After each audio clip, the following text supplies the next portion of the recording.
মেয়েটার একটা গোপন সমস্যা আছে। কথা কেন এলাকায় যখন পাত্রী দেখতে দেবেন, পাত্রী দেখতে যায় আশেপাশে 2-4 জনে যদি খবর নেন না যে এই মেয়ের কেমন অবস্থা, পাত্রী দেখলে কি বিয়ে হয়? আপনাদের এলাকায় পাত্রী দেখতে যায় না? বন্ধু বান্ধব নিয়ে, দুলে ভাই নিয়ে পাত্রী দেখতে যায়। কত বড় মফিস বলেন তো? দুলে ভাই বন্ধু বান্ধব যেই পাত্রীটাকে দেখতে গেছেন, দেখা যায়? এ জোরে বলেন, দেখা যায়? পাত্রী দেখার নামে দেশে তামাশা হয়। মেয়ে হাসো তো কেমন, দাঁতটা কেমন, নাকটা কেমন, চুলটা কেমন, ফাজলামি শুরু করছে। মনে হয় কুরবানির গরু কিনবে গেছে। আছে না নাই বাজান? মেয়ে দেখতে যাবে না ছেলে, শোনো, মেয়ে দেখতে যাইবা তোমার মা আর তোমার বোনকে সঙ্গে নিয়ে যাবে। খবরদার ভাবি আর খালাক সাথে নিবা না। ভাবি নিয়ে গেলে ভাবি পাত্রী দেখতে সুন্দর হোক, ভাবি চাইবে যে আমার চাইতে বেশি সুন্দরী যেন ওই বাড়িতে না যায়। গেলে ভাবির আর দাম থাকবে না। ভাবি চাইবে যে তার চাই যেন কম সুন্দরী বাড়ির ভিতরে যায়। এজন্য খবরদার পাত্রী দেখার জন্য ভাবির সঙ্গে নিবা না। আর খালারেও নেওয়া যাবে না। খালা তো একটা মেয়ে আছেই, খালা যতই সুন্দর হোক ভুল ধরবে। খালা চাই এই পাত্রী ও পাত্রী সব অপছন্দ করে দেব, লাস্টে বলবে যা খালা তো বোনরে বিয়ে করি। কথা কন ঠিক না? এই জন্য খবরদার খালার ভাবির সাথে নেবেন। আপনার মা চাইবে যে আমার ছেলের একটা বউ হোক চাঁদের চাইতেও সুন্দর। কথা কন ঠিক না? আপনার মায়ের পেটের বোন চাইবে যে আমার ভাইয়ের একটা সুন্দরী ভাবি হোক। এটা আপনার বোন চাইবে, এটা আপনার মা চাইবে। কথা কন ঠিক না? খবরদার কোনো বন্ধু বান্ধব উল্টা পাল্টা কাউরে নিয়ে পাত্রী দেখতে যাবে না। 1:30 পর্যন্ত থাকবেন তো ইনশাআল্লাহ?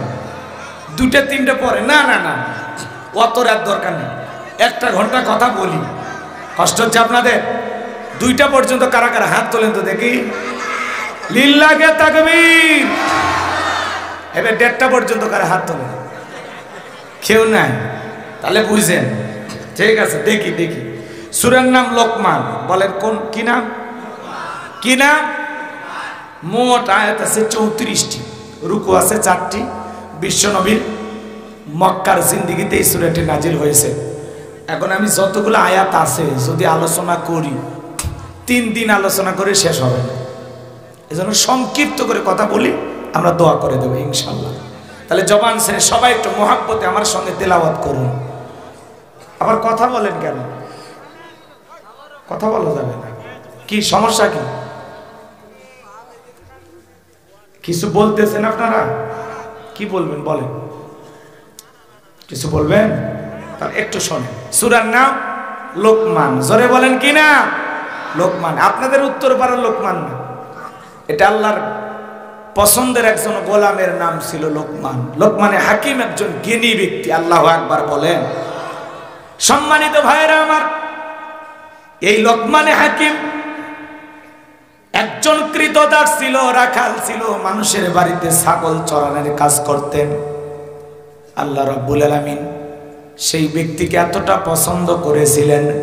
লোকমানে হাকিম চেহারাটা ছিল কালো, অন্তর ছিল ভালো, তার জবানের কথাগুলো আসমানের মালিক আল্লাহর পছন্দ হলো।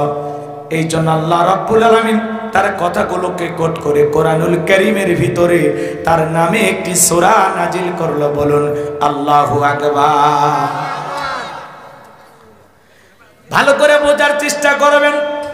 এই দুনিয়ার জমিনে যারা আদর্শ বাবা হতে চান, আদর্শ পিতা হতে চান, সন্তানকে আদর্শ মানুষ হিসেবে গড়ে তুলতে চান, আপনার সন্তানকে কিভাবে আদর্শ মানুষ হিসেবে গড়ে তুলবেন, আপনি কিভাবে আদর্শ পিতা হবেন, আজকের আলোচনা থেকে সেইটা আপনারা বুঝতে পারবেন। চিৎকারে মেরে বলুন আল্লাহু আকবার। জবান ছেড়ে সবাই আমার সঙ্গে তিলাওয়াত করুন। আউযু বিল্লাহি মিনাশ শাইতানির রাজিম। বিসমিল্লাহির রাহমানির রহিম। বিতাড়িত মুর্দার শয়তানের কাছ থেকে আল্লাহ পাকের কাছে আশ্রয় প্রার্থনা চাচ্ছি। পরম করুণাময় দয়ালু আল্লাহ তাআলার নামে শুরু করছি। সূরার নাম লোকমান। আল্লাহ রাব্বুল আলামিন বলেন, ওয়ালাকাদ আতাইনা লুকমানাল হিকমাতা আনিশকুরু লিল্লাহ ওয়া মান ইয়াশকুরু ফাইন্নামা ইয়াশকুরু লিনাফসিহি ওয়া মান কাফারা ফাইন্নাল্লাহা গনিয়্যুন হামিদ। আল্লাহ রাব্বুল আলামিন বলেন, আমি লোকমানে হাকিমকে ইলম দিয়েছিলাম, জ্ঞান দিয়েছিলাম এবং বলেছিলাম লোকমান তুমি আমার শুকরিয়া আদায় করো। লোকমানে হাকিম ইলম আর জ্ঞান পাওয়ার পরে শুকরিয়া আদায় করেছিলেন কার? এতে লোকমানে হাকিমের সম্মান মর্যাদা কমেছে না বেড়েছে? আমার ভাইয়েরা, এই জন্য আল্লাহ রাব্বুল আলামিন বলেন, আমি লোকমানে হাকিমকে হিকমত দিয়েছিলাম, ইলম দিয়েছিলাম, জ্ঞান দিয়েছিলাম এবং বলেছিলাম লোকমান তুমি আমার শুকরিয়া আদায় করো। লোকমানে হাকিম শুকরিয়া আদায় করার কারণে আল্লাহ পাক লোকমানে হাকিমের সম্মান মর্যাদা বাড়িয়ে দিয়েছেন। এরপরে আল্লাহ রাব্বুল আলামিন বলেন, যারা শুকরিয়া আদায় করে সে তার নিজের জন্য আদায় করে, আর যারা শুকরিয়া আদায় করে না তাদের জেনে রাখা উচিত আমি আল্লাহ অমুখ অপেক্ষী, আমি আল্লাহ নিজেই প্রশংসিত। বলুন সুবহানাল্লাহ। তার মানে প্রশংসা আদায় করলে বান্দার লাভ, আমার আল্লাহর কোনো লাভ নাই। আর প্রশংসা আদায় না করলে বান্দার লস, আমার আল্লাহর কোনো লস নাই। আপনি ডাকলেও আমার আল্লাহ আল্লাহ, না ডাকলেও আমার আল্লাহ আল্লাহ। 5 বছর পরে ভোট দিয়ে নির্বাচন করে কি আল্লাহ হয়? কথা কয় না? কষ্ট পাচ্ছেন আপনারা? তাফসীর ভিত্তিক আলোচনা শুনতে গেলে একটু ধৈর্য নিয়ে শোনা লাগবে। প্রত্যেকটা আয়াতে পয়েন্টে পয়েন্টে কথা হবে। ছোট ছোট 2-1টা ঘটনাও বলবো, একেবারে আপনাদেরকে নিরাশ করবো না। একটু অপেক্ষা করেন, রাত যত গভীর হবে মজা তত বাড়বে। কথা কয় না কেন? রাত কি কারো পাবেন নাকি? এমনও মুরব্বী আছে যাত্রার প্যান্ডেলে ফজরের নামাজ পড়ছে, তার মানে ফজর পর্যন্ত যাত্রা দেখছে। কথা কয় না? আগে আগে গ্রাম অঞ্চলে যাত্রা হইতো না, আপনাদের এলাকায় হয়নি তো মনে হয়। 2000 সালের আগে এরকম মন সাজা এলো, সিমন করিমন খায়রন সুন্দরী বানেসা পরি, হ্যাঁ, একজন এরকম বই ধরে বলতো আর কিছু রাজা বাদশার অভিনয় করতো, যাহা বানাও আমি আপনার মেয়েকে বিবাহ করতে চাই। খামোশ বেয়াদব। ছিল না অভিনয়? ওগুলো চলে গেছে, ওগুলো আর মানুষ দেখে না। কথা কন নাকি আপনারা? যাত্রাওয়ালার দিন শেষ, এখন কোরআনওয়ালাদের বাংলাদেশ। কথা কন? আগে গ্রামে গ্রামে যাত্রা বলা হয়তো, এখন গ্রামে গ্রামে ওয়াজ মাহফিল হয়, তাফসীর মাহফিল হয়। আল্লাহু আকবার বলেন। এটাই এই দেশের এক শ্রেণীর নাস্তিক বেঈমানেরা সহ্য করতো না। কথা বলেন ঠিক কিনা? আমার ভাইয়েরা, এই জন্য কোরআনের মাহফিলে বাধা দিয়েছিল যারা, কোরআনওয়ালাদের উপরে জুলুম করেছিল যারা, আজকে জাতির সামনে লাঞ্ছিত হয়েছে তারা। যারা আলেমদের হাতে ডান্ডা বেরি পড়েছিল, আজকে তারা আদালত চত্বরে ডিম খাইতেছে, পায়খানা মারতেছে। কথা কন না কেন? হ্যাঁ, আলেমদের উপরে জুলুম করছিল, এখন কেমন লাগে? জুলুম করতে নাই। জালেমদের শেষ পরিণতি হলো পরাজয়, আর ইমানদারদের শেষ পরিণতি হলো বিজয়। বিজয়ের হাসি মুসলমানেরা হাসবে। কথা বলে ঠিক কিনা? আমরা মাজলুম ছিলাম, আল্লাহ বিজয় দিয়েছে। যারা জালেম ছিল তারা পরাজিত হয়েছে। কথা ক্লিয়ার নাকি ভেজাল আছে? নাম বলার দরকার আছে? চিনিনি তো, জোরাতালি দেওয়া ভাই। চলেন সামনের দিকে যাই। কষ্ট হচ্ছে?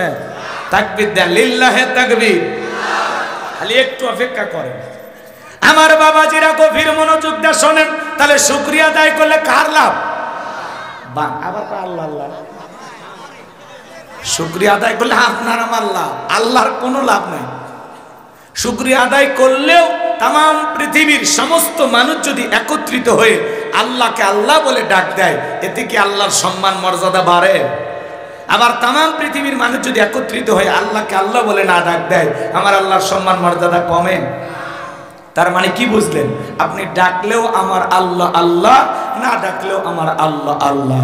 ডাকলে বান্দার লাভ, না ডাকলে বান্দার লস। লাভ ক্ষতি যা সব বান্দা, আমার আল্লাহর কোনো লাভ ক্ষতি নাই। কথা কি বোঝা গেল? এটুকু মনে রাখলেই হবে। কেন শুকরিয়া আদায় করবেন না? এটা হলো কথা। ভালো করে বোঝার চেষ্টা করবেন। কেন আল্লাহ তাআলার শুকরিয়া আদায় করবেন না যে আল্লাহ তাআলা এত নিয়ামত দিয়ে পৃথিবীর জমিনে আপনাকে আমাকে রেখেছেন। পা থেকে মাথা পর্যন্ত দেহের ভিতরে তাকায় দেখেন কোটি কোটি টাকার সম্পদ আল্লাহ তাআলা দিয়েছেন। এই পৃথিবীর জমিনে কত মানুষ আছে প্রতিবন্ধী, তার চাইতে কি আল্লাহ আপনাকে ভালো রাখে নাই? আপনি হেঁটে হেঁটে মাহফিলে এসেছেন, এই মুহূর্তে কত মানুষ অসুস্থ হয়ে হাসপাতালের বেডে, বাড়িতে বিছানায় কাতরাইতেছে, তার চাইতে কি আপনি ভালো নাই? তাহলে কেন আল্লাহর শুকরিয়া আদায় করবেন না? পারস্যের কবি শেখ সাদী রহমতুল্লাহ আলাইহি পায়ে এক জোড়া স্যান্ডেল নাই, মনটা বড় খারাপ। আমি পারস্যের এত বড় কবি আর আমার পায়ে জুতা নাই, মনটা বড় খারাপ।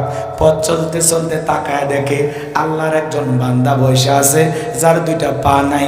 আল্লাহর বান্দা শেখ সাদী রহমতুল্লাহ আলাইহি সিজদায় লুটিয়ে পড়লেন আর আল্লাহকে কেঁদে বলেন, আল্লাহ আমার পায়ে জুতা নাই, আমি মন খারাপ করেছি, কিন্তু এই দুনিয়ার জমিনে তোমার এমনও বান্দা আছে যার দুইটা পা নাই। আল্লাহ তার চাইতে তো তুমি আমারে ভালো রেখেছ। এই জন্য বাজান গো, আমার আল্লাহ যে কত নিয়ামত আপনাকে আমাকে দিয়েছেন, শুকরিয়া আদায় করে শেষ করতে পারবো না। এই জন্য আল্লাহ তাআলা বলেন, লা ইন শাকারতুম লা আযীদান্নাকুম ওয়া লা ইন কাফারতুম ইন্না আযাবি লাশাদীদ। নিয়ামত পাওয়ার পরে যারা শুকরিয়া আদায় করে আমি আল্লাহ তাদের নিয়ামতগুলোকে বাড়ায় দিই, আর যারা নিয়ামত পাওয়ার পরে না শুকরিয়া আদায় করে আমি আল্লাহ পাক তাদের নিয়ামতগুলোকে ছিনাইয়ে নেই। আমার ভাইয়েরা, এই পৃথিবীর জমিনে কত মানুষ দেখেন দুইটা চোখ নাই, আছে না নাই? আমি কুড়িগ্রাম জেলা একবার ওয়াজ করতে গেলাম, আমার আগে যিনি ওয়াজ করেছিলেন বক্তা ছিলেন অন্ধ হাফেজ সাহেব, একসাথে খাওয়া দাওয়া করতেছিলাম, হঠাৎ করে বিদ্যুৎটা চলে গেল। আমি বললাম, ভাই তাড়াতাড়ি আলোর ব্যবস্থা করেন। অন্ধ হাফেজ সাহেব আমার হাতটা ধরে বলে, হুজুর আজ 52 বছর বয়স হয়ে গেল, আমার চোখে কোনো আলো নাই। ও হুজুর, আমার মা জন্ম দিয়েছে, মাটা দেখতে কেমন আমি জানি না, বাবাটা দেখতে কেমন আমি জানি না, আমি বিয়ে করেছি বউটা দেখতে ফর্সা না কালা আমি জানি না। হুজুর আল্লাহ তাআলা আমাকে ছেলে দিয়েছেন, মেয়ে দিয়েছেন, ছেলেগুলো চেহারাটা কেমন আমি বলতে পারি না, মেয়েগুলো দেখতে কেমন হয়েছে আমি বলতে পারি না, আসমানটা কেমন আমি জানি না, জমিনটা কেমন আমি জানি না। ও হুজুর, আয়নার সামনে দাঁড়ায়া বলতে পারবো না আমার চেহারাটা আল্লাহ কেমন করে বানাইছে। তারপরে আল্লাহর উপরে আমার মন খারাপ নাই যে আল্লাহ তাআলা পৃথিবীর জমিনে আমাকে চোখের আলো দেয় নাই। কঠিন কিয়ামতের ময়দানে আল্লাহ যদি আমার চোখের আলো ফিরিয়ে দেয়, সেদিনে চোখের আলো পাওয়ার পরে সর্বপ্রথম আমি যেন আমার চোখ দিয়া আমার মালিক আল্লাহকে দেখতে পাই। একজন অন্ধ ব্যক্তির সান্ত্বনার কথা, আল্লাহু আকবার, কি ঈমান, কি ঈমান! হাসরের ময়দানে চোখের আলো পাওয়ার পরে ওই চোখ দিয়ে যেন সর্বপ্রথম আমি আমার আল্লাহকে দেখতে পাই। অন্ধ মানুষ কোরআনের হাফেজ হয়, আর আমার চোখ আছে তাও কোরআনের হাফেজ হতে পারে। কত কপাল পর আমরা, কথা বলে ঠিক কিনা? তো এইভাবে যদি আমি একটা আয়াতের আলোচনা করি 3 ঘন্টা চলে যাবে, এত বোঝানোর দরকার নাই, সহজ কথা। আল্লাহ তাআলা যা দিয়েছেন, যতটুকু দিয়েছেন ততটুকু পেয়ে খুশি থাকার দরকার আছে না নাই? নিজের অবস্থানে থেকে খুশি থাকেন। ফরিদপুর বাজার একটা ছোট দোকান আছে, আলহামদুলিল্লাহ, আল্লাহর শুকরিয়া আদায় করেন। কত মানুষ এই ফরিদপুর ডেমরা বাজারে দোকান দেওয়ার জন্য স্বপ্ন দেখে, কথা কয় না? আপনি বিদেশে যান, মালয়েশিয়া প্রবাসী, সৌদি আরব প্রবাসী, দুবাই, কুয়েত, আরব আমিরাতে যান, আলহামদুলিল্লাহ আল্লাহর শুকরিয়া আদায় করেন। আপনার মতো কত মানুষ বিদেশে যাওয়ার স্বপ্ন দেখে, কথা বলেন ঠিক কিনা? আপনি ভ্যান চালক, রিক্সা চালক, আলহামদুলিল্লাহ বলেন। আরে ভাই, এই দুনিয়ার জমিনে এমনও মানুষ আছে রেল স্টেশনে শুয়ে আছে মাথার তলে ইট দিয়া, আর আপনি তো একটা ঘরে ঘুমান, বালিশ আছে, খাট আছে, তার চাইতে আপনি ভালো নাই? কত মানুষ আছে কাগজের তৈরি করা ঘর বাড়িতে ঘুমাচ্ছে, যাদেরকে আমরা যাযাবার বলি। বিভিন্ন মানুষের কাছে হাত পেতে সামান্য কিছু পাইলে সেইটা দিয়ে তাদের দিনকাল যায়, তাদের চাইতে আপনি ভালো নাই? তাহলে সুখে থাকি দুঃখে থাকি সর্ব অবস্থায় প্রশংসা আদায় করবো কার? তাহলে জবান ছেড়ে বলেন, আপনারা সবাই কেমন আছেন? আলহামদুলিল্লাহ। আগামীকালকে কি দেখা হবে? আর কি বলতে হয় এটা জানি না, ইনশাআল্লাহ বলতে হবে। কি বলতে হবে? কথা কি বুঝতে পারতেছেন? ভালো রাখার মালিক কে? আগামীকালকে আমার সাথে দেখা করতে চান, এই দেখা করানোর মালিক কে? তাই জন্য কি বলতে হবে? ইনশাআল্লাহ। আল্লাহ যদি চায় আমি চেষ্টা করব ইনশাআল্লাহ। কিন্তু আমরা তো এগুলো বুঝি না, কোন দোয়া কোন জায়গায় পড়া লাগে, কোন তাসবিহ কোথায় পাঠ করতে আমরা বুঝি না। তো কথা কর না। একজনকে জিজ্ঞাসা করা হলো, ভাই আপনার শাশুড়ি শুনলাম মারা গেছে, তখন বলতেছে আলহামদুলিল্লাহ। বলা হলো আপনার একটা স্ত্রী আছে না? হ্যাঁ আছে। ছেলে সন্তান নাকি জন্ম দিয়েছে। ইন্না লিল্লাহি ওয়া ইন্না ইলাইহি রাজিউন। এক মুরব্বী চাচা পেশাবখানায় যা দোয়া পড়তেছে, বিসমিল্লাহি ওয়ালা বারাকাতিল্লাহ। আমি তখন বললাম চাচা তো খানা খাওয়ার দোয়া। তখন বলতেছে হুজুর কোন দোয়া কোন জায়গায় পড়া লাগে, আমার মাথা ঠিক থাকে না। কথা কোন ঠিক কিনা? তা আজকে আপনাদেরকে জিজ্ঞাসা করা হচ্ছে আপনারা সবাই কেমন আছেন? অনেকে টেনশনে পড়ে গেছেন যে কি বলবো হুজুর, তাই না? অনেকে কি জিজ্ঞাসা করলে ভাই কেমন আছে, ভাই ইনশাল্লাহ ভালো আছে। আছে না ভাই? ভুল করে বলে ফেলে দেয়। তা আপনারা সবাই কেমন আছেন? আলহামদুলিল্লাহ। আগামী কালকে কি বাজারে যাবেন? ইনশাআল্লাহ। পারবো তো এইভাবে কথা বলতে মানুষের সাথে? কেউ যদি সালাম দেয় সালামের উত্তর দিবেন তো, নাকি ভাব নেবেন? কেউ যদি মোবাইল করে আপনি ফোনটা রিসিভ করে কি হ্যালো বলবেন নাকি আসসালামু আলাইকুম বলবেন? পারবেন তো ইনশাআল্লাহ। তাহলে সুখে থাকি দুঃখে থাকি, হাসপাতালের বেডে থাকি, যেখানেই থাকি, যে অবস্থায় থাকি, সব সময় শুকরিয়া আদায় করবো কার? আল্লাহ যেন তার আমাদের সবাইকে তার পছন্দের গোলাম হিসেবে কবুল করেন। জোরে বলুন আমিন। রাত অনেক গভীর হয়েছে, এই জন্য আমি কথা আর বাড়াতে চাচ্ছি না। সামনের দিকে যাইবা জানবো আমার আল্লাহ রাব্বুল আলামিন বলেন, وَإِذْ قَالَ لُقْمَانُ لِابْنِهِ وَهُوَ يَعِظُهُ يَا بُنَيَّ لَا تُشْرِكْ بِاللَّهِ إِنَّ الشِّرْكَ لَظُلْمٌ عَظِيمٌ। আল্লাহ রাব্বুল আলামিন বলেন, স্মরণ করো লোকমানে হাকিমের কথা, যখন লোকমানে হাকিম তার কলিজার টুকরা সন্তানদেরকে একত্রিত করে সুন্দর করে সন্তানদের সামনে ওয়াজ করতেছেন। লোকমানে হাকিম শুধু বাইরে ওয়াজ করতেন না, নিজের ঘরে ওয়াজ করতেন। আপনি শুধু বাহিরের মানুষকে ভালো হওয়ার জন্য নসিহত করবেন, উপদেশ দেবেন, নিজের ঘরের মানুষদেরকেও নসিহত করার দরকার আছে না? না, নিজের ঘরের মানুষদেরকে ভালো বানানো দরকার আছে না? না। তো লোকমানে হাকিম মাঠে ময়দানে যেমন ওয়াজ করতেন, মানুষকে জ্ঞানের কথা বলতেন, হ্যাঁ জ্ঞানের প্রচার প্রসার করতেন, নিজের ঘরে আবার সমস্ত সন্তানদেরকে একত্রিত করে লোকমানে হাকিম তার কলিজার টুকরা সন্তানদেরকে যে উপদেশগুলো দিয়েছিলেন, আল্লাহ তাআলার কাছে সেই উপদেশগুলো পছন্দ হওয়ার কারণে সেই কথাগুলোকে কোট করে আল্লাহ রাব্বুল আলামিন কোরআনুল কারীমের ভিতরে তার নামে একটি পূর্ণাঙ্গ সূরা নাজিল করেছেন। চিৎকার মেরে বলুন আল্লাহু আকবার। এইবার চলেন লোকমানে হাকিম তার সন্তানদেরকে কি বলেছিলেন। আল্লাহ রাব্বুল আলামিন বলেন, লোকমানে হাকিম তার সন্তানদেরকে একত্রিত করে বলতেছেন, ইয়া বুনাইয়া, হে আমার বৎস, হে আমার কলিজার টুকরা সন্তান, হে আমার হৃদয়ের স্পন্দন। বাবা তো অনেকে হয়েছি, সন্তানকে কিভাবে ডাকতে হবে অনেক বাবা আমরা জানি না। কথা কর না কেন? আদর করে রাখতে হবে। হে আমার কলিজার টুকরা সন্তান, হে আমার আব্বা জান, আমার সোনা কোথায়, আমার কলিজা কোথায়, আদর করে সন্তানদেরকে ডাকতে হবে। আমরা তো সন্তানদেরকে এত ভালো করে ডাকি না। ডাকার মধ্যে আমাদের কোনো ভালো সুন্দর ডাক সন্তানদেরকে আমরা ডাকতে পারি না। ডাকতে এ বলতো, এ বলতো, সন্তানের নাম রাখছে বল্টু। আচ্ছা বলেন তো আজ পর্যন্ত কোনো মাহফিলে আপনারা শুনেছেন? এখন আপনাদের সামনে ওয়াজ করবেন, আজকের মাহফিলের প্রধান বক্তা হযরত মাওলানা বল্টু সাহেব, শুনছেন? তো এই যে সমাজের মধ্যে যারা সন্তানদের নাম এগুলো রাখেন, বল্টু, nut, screw, bullet, tyre, fire, নানান নাম রাখেন না? হাসি খুশি, মায়া, জয়া, পিঙ্কি, চুমকি, সুইটি, আজে বাজে যে নামগুলো, পিলি, চিলি, বেলি, কি যে নাম রে ভাই। কথা কর না কেমন? সন্তানদের ইসলামিক নাম রাখবেন, সুন্দর সুন্দর নাম রাখবেন। আমাদের কাছে অনেকে ফোন দেয়, হুজুর ছেলে হয়েছে কি নাম রাখবো? আমরা তখন বলি আল্লাহর কাছে দুইটা নাম প্রিয়, একটা হলো আব্দুল্লাহ আর একটা আব্দুর রহমান। তখন বলে হুজুর আমার চাচার নাম হলো আব্দুল্লাহ আর আমার দাদার নাম ছিল আব্দুর রহমান, তাই নামের মধ্যে আর চাচা আর দাদা দাদা ভাব, এগুলো বয়স্ক মানুষের নাম চলবে না। আপডেট কিছু বলেন, নাম খুঁজে পাই না, সন্তানের নাম রেখে দেয় জনি, সনি। কথা কন না, কথা রাগ করতেছেন আপনারা? নাম রেখে দেয় মুটু পাতলু। এক একটা সন্তানের নাম কি আল্লাহ ছাড়া কেউ জানে না। তো আল্লাহ পাক আমাদের সবাইকে হেদায়েত দান করেন, জোরে বলেন আমিন। এখানে যতগুলো বাবা আছেন বলেন তো আপনার সন্তান আপনার কাছে কয়টি হক পায়?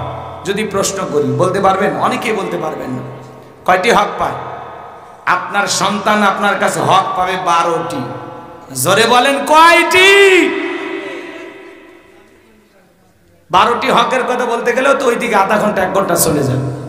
এত ধৈর্য তো আপনাদের নাই, আমি মতিগতি দিকে বুঝতেছি। শোনেন শোনেন, সন্তান জন্মগ্রহণ করার সাথে সাথে একটা সেলফি তুলে প্রথমে ফেসবুকে দিতে হবে, আমি বাবা হলাম, নাকি বলেন? দেয়া লাগবে না? হাইরে আজিব তামাশা। সন্তান জন্মগ্রহণ করার সাথে সাথে কোনো মতে একটু পরিষ্কার করে ওই তেনা সহকারে সেলফি একটা তুলে ফেসবুকে ছাড়ে, আমি চাচ্চু হইলাম। ওই সন্তানের মামা থাকলে সে আবার ফেসবুকে পোস্ট করে মামা হইলাম। এমন কি ওই বাচ্চার যদি খালা থাকে সেও পোস্ট করে খালা হওয়ার স্বাদ বুঝলাম। কথা কয় না কেন? যেই মহিলা বাচ্চা ডেলিভারি করছে, যে মা সন্তানটা জন্ম দিয়েছে, ওই মায়েরও যদি একটা ফেসবুক আইডি থাকে, ও ওই অবস্থায় হাসপাতালে বেডে শুয়ে ফেসবুকে পোস্ট করে অনেক কষ্টের পরে মা হওয়ার স্বাদ বুঝলাম। মানে সন্তান জন্মগ্রহণ করার সাথে সাথে ছবিটা ফেসবুকে দেওয়া ফরজ মনে করে। কথা কয় না কেন? সন্তান জন্মগ্রহণ করার সাথে সাথে সন্তানের কানে 1 নাম্বার দায়িত্ব আজান দেওয়া। কি দেওয়া? সেলফি তোলার ঠেলে আজান দেওয়ার কথা মনেই না। রাগ করতেছেন আপনারা? এগুলো সমাজে আছে না নাই? এরপরে সন্তানকে তাহনিক করা। এদিক খেয়াল করেন, সন্তান জন্মগ্রহণ করেছে, একটু খেজুর মিষ্টি দ্রব্য একজন ওলামা ইকরামের কাছে নিয়ে যাবেন, সে একটু চিবাই আপনার সন্তানের তালুর ভিতরে দিয়ে দেবে। এগুলো আমরা করি? কথা বলেন করি? 3 নাম্বার, এদিক খেয়াল করেন, সন্তানের সুন্দর একটা নাম রাখবেন, সুন্দর ইসলামিক নাম পছন্দ করে রাখবেন। ইনশাআল্লাহ ওই বল্টু মন্টু জন্টু এগুলো চলবে না, ভালো নাম রাখবেন। পারবেন তো ইনশাআল্লাহ? এরপরে সন্তান আস্তে আস্তে বড় হবে, তাকে দ্বীনি ইলম শিক্ষা দিতে হবে, কোরআন সুন্নাহর জ্ঞান শিক্ষা দিতে হবে। ছোটবেলায় মাদ্রাসায় পড়াবেন, এরপরে ডাক্তার ইঞ্জিনিয়ার যা খুশি বানান, কোরআন হাদিস দিয়ে আগে অন্তরটা পরিষ্কার করে। পারবেন তো ইনশাআল্লাহ? যাক, এত কথা ওইদিকে না বলি, কষ্ট হচ্ছে আপনাদের। আমার ভাইয়েরা গভীর মনোযোগ দিয়ে শোনেন। লোকমান হাকিম তার কলিজার টুকরা সন্তানদেরকে ডেকে বলতেছেন, ইয়া বুনাইয়া, হে আমার বৎস, আমার কলিজার টুকরা সন্তান, লা তুশরিক বিল্লাহ, আল্লাহর সাথে কখনো কাউকে শরীক করা যাবে না, আল্লাহর সাথে কাউকে সমকক্ষ স্থির করা যাবে না। আসমান আর জমিনে আল্লাহর সমতুল্য কেউ নাই। ওয়ালাম ইয়াকুল্লাহু কুফুয়ান আহাদ, আকাশ আর জমিনে আল্লাহর সমকক্ষ, আল্লাহর সমতুল্য কেউ নাই। সন্তান রে, লা তুশরিক বিল্লাহ, আল্লাহর সাথে কখনো কাউকে শরীক করা যাবে না। ইন্না শিরিকা লা যুলমুন আযীম, এই শিরিক হলো সবচাইতে বড় জুলুম, সবচাইতে বড় অপরাধ, সব পাপের বড় পাপ। সন্তানদেরকে ওয়াজ করে শোনাইতেছেন। একটা ছেলে ডেকে বলে, আব্বা আমার এই ওয়াজ নসিহত করে হবে না, আমারে কিছু টাকা দেন, আমি একটু ব্যবসা বাণিজ্য করব। আপনারা বলেন তো বাজান, ডাক্তারের বেটা সবাই কি ডাক্তার হয়? আলেমের বেটা সবাই কি আলেম হয়? হাজির বেটাও পাজি হয়, আলেমের বেটাও জালেম হয়, ডাক্তারের বেটাও ডাকাত হয়। কথা বলেন ঠিক কিনা? আমার ভাইরা গভীর মনোযোগ দিয়ে শুনবেন। লোকমান হাকিমের সন্তান ডেকে বলে, আব্বা আমারে কিছু টাকা দেন, আমি একটু ব্যবসা বাণিজ্য করব। ছেলে বড় না সরবান্দা। লোকমান হাকিম ডেকে বলে, ছেলে রে, তোমাকে দেওয়ার মতো টাকা আমার কাছে নাই। ডেকে বলে, আব্বা যেভাবে হোক আমারে টাকা দেন। লোকমান হাকিম ডেকে বলে, শোনো, আমি আমার এক বন্ধুর কাছে টাকা পাই, সেই বন্ধু একটা দ্বীপে বসবাস করে। এই পথ পাড়ি দিতে গেলে, তো এই পথটা পাড়ি দিতে গেলে তোমার অনেক কষ্ট হবে। আমি বাবা হয়ে সন্তানকে বিপদে ফেলতে পারি না। তখন বলতেছে, আব্বা আপনি শুধু আমাকে লোকেশনটা বলে দেন, ঠিকানাটা বলে দেন, যত কষ্টই হোক আমি যাইতে রাজি আছি। ছেলে যখন বারবার যাইতে চাই, লোকমানে হাকিম তখন ডেকে বলে, ঠিক আছে বাবা, বাড়ি থেকে যখন বের হয়ে যাইবা 2 রাকাত সালাতুল হাজতের নামাজ আদায় করবা। ও আমার সন্তান শোনো, বাড়ি থেকে বের হওয়ার পরে বিশাল মরুভূমি রাস্তা পাড়ি দিতে গিয়া পথ চলতে চলতে তাকায়া দেখবা একটা জঙ্গল দেখা যায়। ওই জঙ্গলের ভিতরে দেখবা ঝর্ণার পানি পড়তেছে, সেখান থেকে তুমি পানি পান করবা, প্রয়োজন মোতাবেক পানি নিবা, আবার সামনের দিকে রওনা করবা। পিছন দিকে তাকায়া দেখবার জঙ্গলটা দেখা যায় না। এইবার পথ চলতে চলতে তাকায়া দেখবা বিশাল একটা গাছ, ওই গাছের ছায়া আশ্রয় নিবা না, নিলেই তোমার বিপদ হবে। এইবার গাছের গোড়া একটা মুরব্বী বসে আছে, দেখে বলে, বাবা এদিকে আসো। বাবা আগেই বলে দিয়েছে ছায়া আশ্রয় নিলে বিপদ হবে। সমস্ত সফরের বর্ণনা লোকমানে হাকিম তার সন্তানকে বলে দিলেন। এইবার লোকমানে হাকিমের সন্তান গাছের ছায়া আশ্রয় নিতে চায় না। মুরব্বী ডেকে বলে, বাবা এদিকে আসো, তোমার কোনো ভয় নাই। ডেকে বলে, না আব্বা নিষেধ করেছে। বলে, তোমার বাবা কি বলে নাই? চলতি পথে যদি একজন মুরব্বীর সাথে দেখা হয়, মুরব্বী যা বলবে তুমি তাই শুনবা। বলে, হ্যাঁ বলেছে। তাহলে ভয় পাওয়ার কোনো কারণ নাই, তুমি আমার কাছে আসো।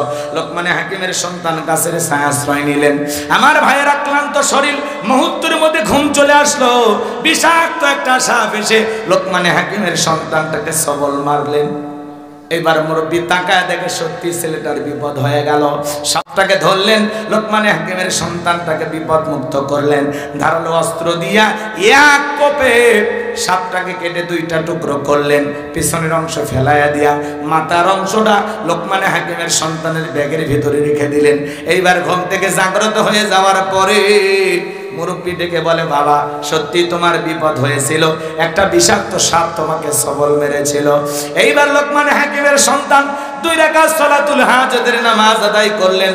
বাবা বলেছে বিপদের আগে আর পরে 2 রাকাত সালাতুল হাজতের নামাজ আদায় করবা। এইবার মুরব্বীকে ডেকে বলে, মুরব্বী ওই জনবসতি এলাকায় যায় বাবার পরিচয় দিতে হবে, ওদের কাছ থেকে সেই দ্বীপের রাস্তাটা আমাকে জানতে হবে।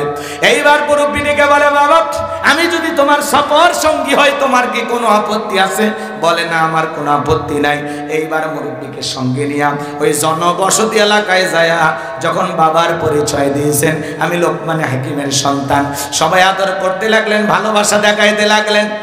কেউ বাড়িতে জায়গা দেয়, কেউ খাওয়ার ব্যবস্থা করে দেয়। বাবার মহাব্বতের কারণে সন্তানকে সবাই মহাব্বত করতে লাগলেন।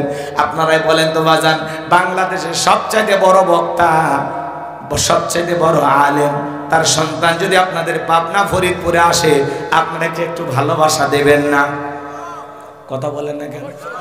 কোরআনের পাখি আল্লামা সাইদি হুজুর বিদায় নিয়েছে, তারা যারা ছেলে সন্তান আছে ওরা যদি আপনাদের এলাকায় আসে একটু কি ভালোবাসা দেবেন না? কথা কন না কেন? বাংলাদেশের ভালো ভালো আলেম যারা আছে, আল্লামা মামুনুল হক তার ছেলে যদি আপনাদের এলাকায় আসে একটু ভালোবাসা দেবেন না? ডক্টর মিজানুর রহমান আজারি ভাই তার সন্তান যদি আপনাদের এলাকায় আসে একটু ভালোবাসা দেবেন না? কথা বলেন। বাবার পরিচয়ের কারণে, বাবার মোহাব্বতের কারণে সন্তানের প্রতি আপনাদের ভালোবাসা থাকবে। কথা বলেন ঠিক কিনা? লোকমানে হাকিমের কারণে, বলে তুমি লোকমানে হাকিমের ছেলে, এই কারণে সবাই মোহাব্বত করতে লাগলেন, ভালোবাসা দেখাইতে লাগলেন, খাইতে দিলেন, বাড়িতে থাকার জায়গা দিলেন। এইবার কিছু লোক ডেকে বলে, বাবা আমাদের এলাকায় একটা সুন্দর মেয়ে আছে, তুমি যুবক মানুষ বিয়ে করেছো? বলে, না বিয়ে করি নাই। বলে, শোনো বিয়ে করো আর না করো, পাত্রীটা একবার দেখো। কথা বোঝেন নাই মনে হয়, রাগ করতেছেন আমার ভাইয়েরা। বাবা আগে বলেছে ও এলাকায় যায় একটা সুন্দরী মেয়ে আছে, খবরদার তার দেখবি না, দেখলে কিন্তু বিপদ হবে, ওই মেয়েটাকে কিন্তু বিবাহ করা যাবে না। বাবা আগে নিষেধ করে দিয়েছে। সবাই যখন বারবার বলতেছে বাবা বিয়ে করো আর না করো, অন্তত পাত্রীটা একবার দেখো। কথা কয় না? পাত্রী দেখলে কি বিয়ে হয়? আপনাদের এলাকায় পাত্রী দেখতে যায় না? বন্ধু বান্ধব নিয়ে, দুলে ভাই নিয়ে পাত্রী দেখতে যায়। কত বড় মফিস বলেন তো? দুলে ভাই বন্ধু বান্ধব সেই পাত্রীটাকে দেখতে গেছেন, দেখা যায়? এ জোরে বলেন, দেখা যায়? পাত্রী দেখার নামে দেশে তামাশা হয়। মেয়ে হাসো তো কেমন, দাঁতটা কেমন, নাকটা কেমন, চুলটা কেমন, ফাজলামি শুরু করছে। মানে কুরবানির গরু কিনবে গেছে, আছে না নাই বাজার? মেয়ে দেখতে যাবে না ছেলে, শোনো, মেয়ে দেখতে যাইবা তোমার মা আর তোমার বোনকে সঙ্গে নিয়ে যাবে। খবরদার ভাবি আর খালাক সাথে নিবা না। ভাবিক নিয়ে গেলে ভাবি পাত্রী দেখতে সুন্দর হোক, ভাবি চাইবে যে আমার চাইতে বেশি সুন্দরী যেন ওই বাড়িতে না যায়, গেলে ভাবির আর দাম থাকবে না। হ্যাঁ, ভাবি চাইবে যে তার চাই যেন কম সুন্দরী বাড়ির ভিতরে যায়, এজন্য খবরদার পাত্রী দেখার জন্য ভাবির সঙ্গে নিবা না। আর খালারেও নেওয়া যাবে না, খালা তো একটা মেয়ে আছেই, খালা যতই সুন্দর হোক ভুল ধরবে, খালা চাই এ পাত্রী ও পাত্রী সব অপছন্দ করে দেব, লাস্টে বলবে যা খালা তো বন্দি বিয়ে করি। কথা কন ঠিক না? এই জন্য খবরদার খালার ভাবিক সাথে নেবেন। আপনার মা চাইবে যে আমার ছেলের একটা বউ হোক চাঁদের চাইতেও সুন্দর। কথা কন ঠিক না? আপনার মায়ের পেটের বোন চাইবে যে আমার ভাইয়ের একটা সুন্দরী ভাবি হোক, এটা আপনার বোন চাইবে, এটা আপনার মা চাইবে। কথা কন ঠিক না? খবরদার কোন বন্ধু বান্ধব উল্টা পাল্টা কাউরে নিয়ে পাত্রী দেখতে যাবে না। লোকমানে হাকিমের ছেলে এইবার পাত্রী দেখতে গেছে বাজান। পাত্রী দেখতে যাওয়ার পরে মেয়েটা দেখতে এতটাই সুন্দরী ছিল, এতটা ভয়ঙ্কর সুন্দরী ছিল বাজান, সেই সময় বিশ্ব সুন্দরী বললেও ভুল হবে না। চেহারা ছিল সেই রকম, চোখ দুটো ছিল হরিণীর মতো কালো, গালগুলো ছিল কমলার মতো লাল, এতটা সুন্দরী মেয়ে দেখে অবাক হয়ে গেল। লোকমানে হাকিমের ছেলে মনে মনে ভাবতেছে বিয়ে যদি করা লাগে এই মেয়েটাকেই বিয়ে করব। মারহাবা কম। কিন্তু সবাই ডেকে বলতেছে বাবা তোমার বাবাকে আমরা মহাব্বত করি, তোমারেও ভালোবাসি বাবা, মেয়েটার একটা গোপন সমস্যা আছে। কথা কথা এলাকায় যখন পাত্রী দেখতে দেবেন, পাত্রী দেখতে যে আশেপাশে 2-4 জনের যদি খবর নেন না যে এই মেয়ের কেমন অবস্থা, 7 দিন আগেই কারোর সাথে ভেগে গেছিল, মানে ওর গোপন তত্ত্ব ফাঁস করে দেয়। কথা কন ঠিক।